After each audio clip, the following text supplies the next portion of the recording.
Agradezco a Dios porque me permite hacer esta nueva grabación. Estamos hablando acerca del maná.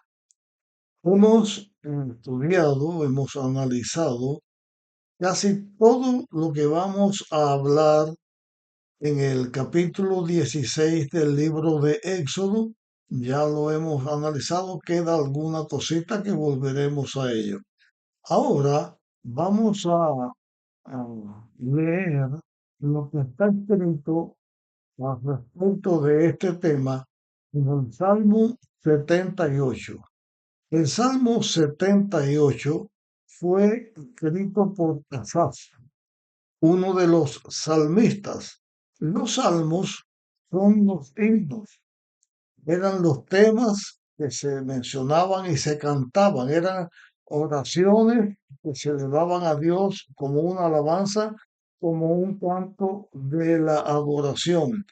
Mucho más que decir de los salmos, ya lo diremos en su momento, pero aquí lo que estamos señalando que con respecto al tema que estamos tratando, vamos comenzar a leer el Salmo 78, Salmo de Asaf. El versículo que vamos a comenzar es el versículo 18. Dice, tentaron a Dios en su corazón al pedir comida a su gusto. Y hablaron contra Dios al decir, ¿podrá tendernos mesa en el desierto? Cuando hirió la peña, el agua brotó y entonces inundaron la tierra. ¿Podrá también darnos pan y proveer de carne a su pueblo? El Señor oyó y se indignó. En este salmo, en este himno que se cantaba, se presenta esta experiencia del pueblo de Israel cuando se revela contra Dios, cuando pide comer carne, cuando pide tener alimento. Y aquí en el Salmo, pues se da un detalle eh, adicional a lo que Moisés escribió en el libro de Éxodo. El detalle adicional es que, de acuerdo con este salmo, en la interpretación, en la composición del salmo, es una expresión poética también que se hace, aunque la Biblia tiene mucho escrito en poesía. En este salmo se presenta que el pueblo disfrutó del agua que Dios le dio cuando Moisés hirió la peña y el agua brotó. Y el agua llegó a estar con el pueblo de Dios casi todo el tiempo hasta la prueba final cerca de Canaán. Pero entonces dice que el pueblo, la congregación, cuando se dice pueblo o congregación, tiene mucho que ver, ya lo explicamos en otro momento, aquella turba eh, de personas que no eran israelitas ni judíos, ni tampoco egipcios, personas que salieron, aquella multitud que salió con Israel cuando Israel salió de Egipto. Muchas veces ellos encabezaban todas estas cosas, aunque también se rebelaron contra Dios otras personas. Y el pueblo dijo, bueno, Dios nos dio a beber agua, el agua abundó, ¿podrá también ponernos mesa? ¿Podrá también alimentarnos? ¿Podrá también darnos carne? De este aspecto de la carne vamos a volver después también al capítulo 16 de Éxodo, pero con respecto al maná, también es Dios que está oyendo que el pueblo se revela y le pide a Dios alimento. Vamos a seguir leyendo lo que está escrito en este salmo. El Señor oyó y se indignó. Su furor se encendió contra Jacob y el furor subió también contra Israel. Dios se enojó en este momento. Después vamos a estudiar esto, pero en la parte que nos interesa en este momento seguimos leyendo. Dios se enfurece. Es la forma de hablar también queremos señalar aquí en este tema, que cuando la Biblia habla de la ira de Dios, se enfureció Dios, le pesó a Dios, se lamentó Dios. Esas son formas de hablar que tiene que ver en la forma en que el ser humano actúa. Aquí se presenta a Dios hablando como los seres humanos.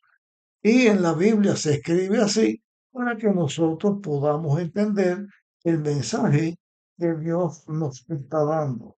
El Espíritu Santo es el que eh, le da el mensaje al profeta, inspira al profeta, pero el profeta como un hombre escribe su mensaje. Y la razón por la que Dios se enoja es que ellos no creyeron a Dios ni confiaron en su salvación. Hemos visto en nuestros estudios con respecto a esto algunas cosas, como el pueblo de Dios, el pueblo de Israel, aun cuando veía caer el maná, aun cuando estaba la promesa de Dios y todas las cosas que Dios le ordenó, muchos no creían y hacían o actuaban de una manera distinta a lo que Dios había dicho. Dice el versículo 23 que cuando ellos no creyeron en Dios, ni confiaron en su salvación, dice, sin embargo, a pesar de que el pueblo de Israel actuó de una manera, sin embargo, Dios mandó a las nubes de arriba. Esta expresión, Dios envió a las nubes de arriba, abrió las puertas del cielo y lo que sigue diciendo a continuación tiene que ver con la forma poética en que se está haciendo este salmo. El Asaf es un poeta, un músico, y está presentándolo de esa manera, en forma de poesía. Pero lo que se está señalando es, pero sí, en esta forma poética lo que se está señalando es que Dios desde el cielo envió el alimento que su pueblo iba a tener. En este caso, el cielo no se está refiriendo ni al paraíso donde Dios está, ni se está refiriendo al cielo al universo, sino que se está refiriendo a la atmósfera. La atmósfera es el primer cielo. Todas estas cosas cayeron del cielo. Dios las envía del cielo. Porque en la forma en que Dios los haya hecho y haya reunido lo que reunió para enviar al pueblo las codornices para que comieran, o porque Dios los haya creado en algún momento de la misma manera en que criaba, por ejemplo, las ranas en la plaga de Egipto, Dios los crea, Dios tiene el poder para eso, pero todo eso viene como cayendo del cielo.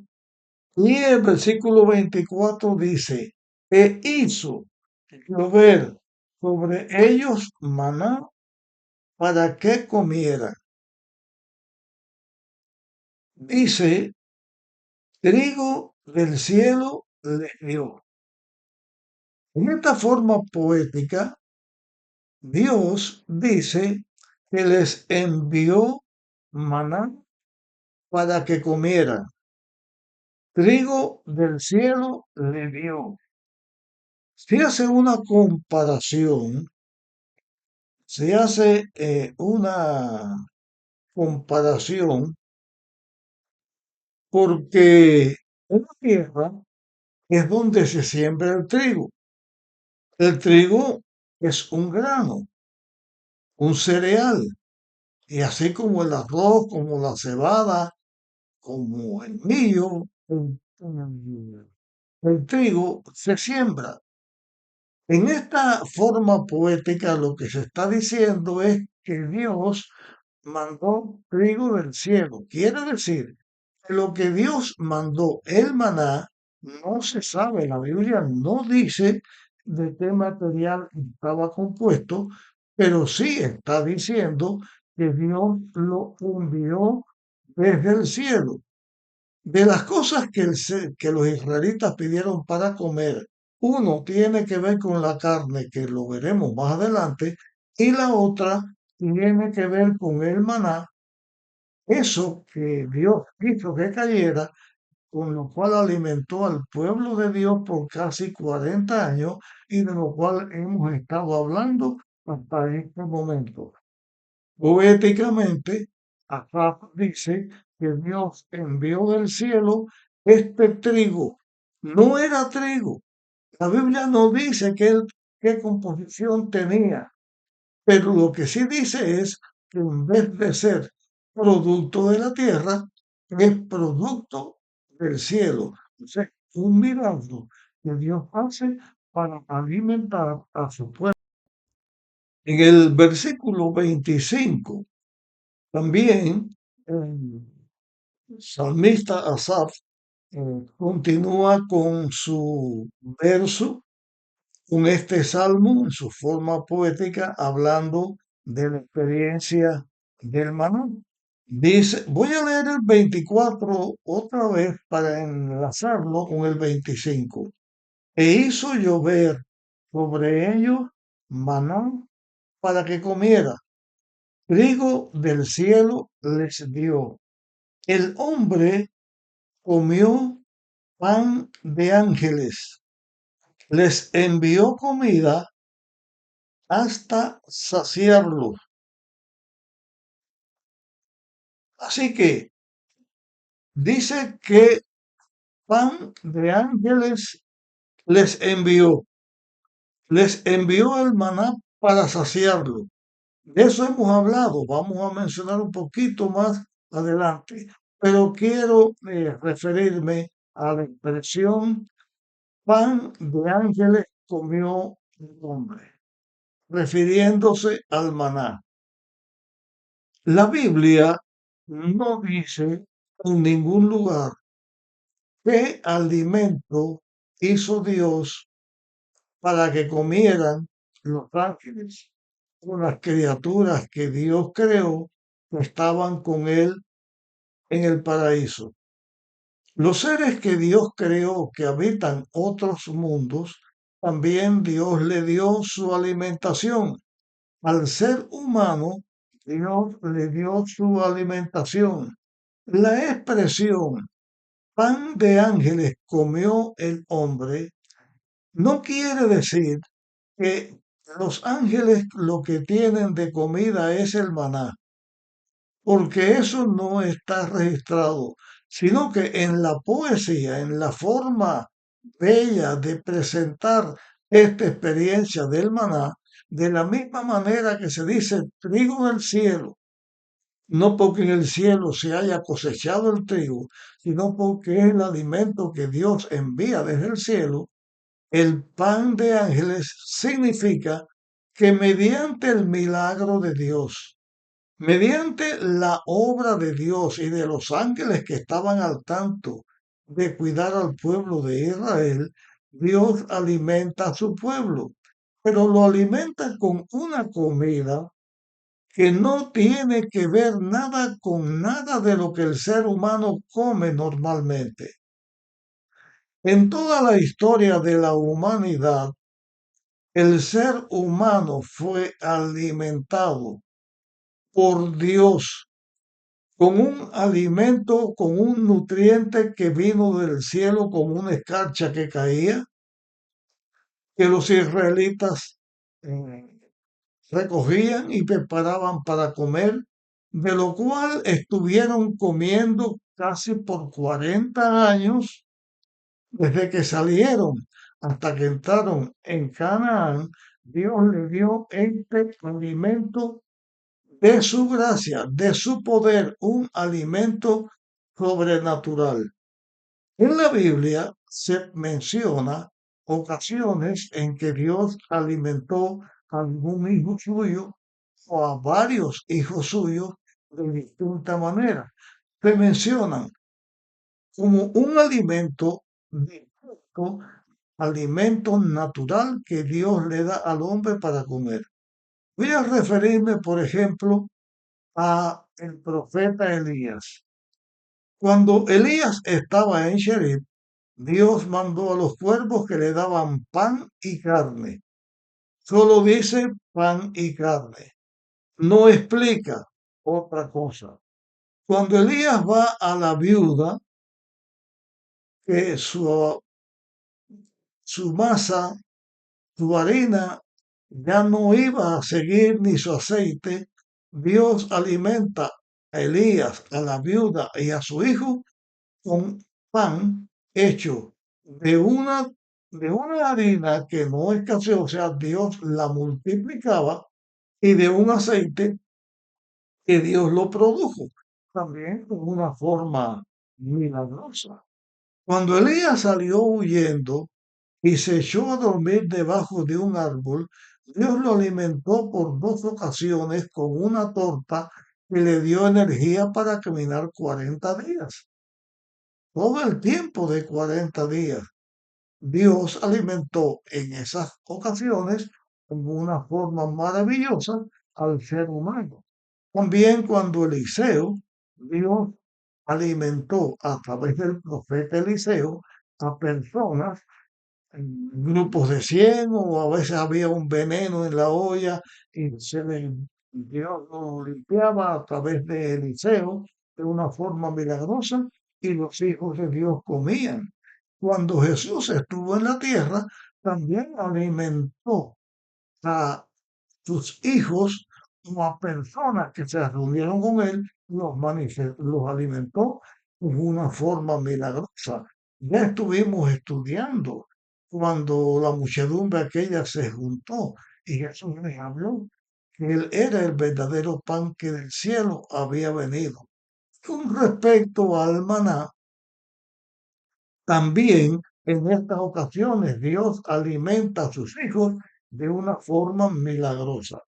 Quiere decir, hasta este momento, que Dios no está limitado en cuanto a la alimentación de sus hijos. Dios tiene el poder de alimentar a sus hijos y así siempre lo ha hecho. Como sucedió en el pasado, también sucederá en el futuro. Porque antes de que Cristo venga a este mundo, la Biblia habla de un tiempo de angustia. La Biblia habla de un tiempo en que escasearía el alimento. Sin embargo, en la promesa bíblica a esta declaración, hablando de los hijos de Dios, su pan y sus aguas serán ciertas. Dios las garantiza. Y cuando llegue este tiempo de angustia, este tiempo de la angustia de Jacob, también hijos de Dios comeremos, digo yo, comeremos porque todavía estoy vivo. Yo no creo que vaya a estar vivo hasta que Cristo venga, pero eso lo sabe Dios nada más. Yo no lo sé. Hablo como una persona que está viva, pero los hijos de Dios comerán o comeremos maná, porque Dios también alimenta a sus hijos. Lo que hemos querido señalar a este momento, y hemos hablado de este salmo que está hablando del maná que cae del cielo, es que Dios alimenta a sus hijos. Una vez más, señalo lo que Jesús dijo en una ocasión: no solo de pan vive el hombre, sino de toda palabra que sale de la boca de Dios. La existencia del ser humano en cuanto a mantener su vida física, Dios lo ha suplido haciendo de una manera natural el pan que sus hijos necesitan para comer. Desde la misma creación Dios lo dio. Cuando Cristo vuelva otra vez a la tierra, comeremos con Él la cena en su reino. También seguiremos comiendo y a lo largo de la historia de la tierra Dios ha intervenido y ha dado alimento al ser humano. Hemos dedicado varios temas a hablar del maná y volveremos a señalar en el próximo tema algo más con respecto al maná. Para terminar lo que tiene que ver por el momento con nuestro estudio del maná. Te pido que compartas este tema con otras personas para que puedan ser beneficiados y nos encontramos en la próxima ocasión.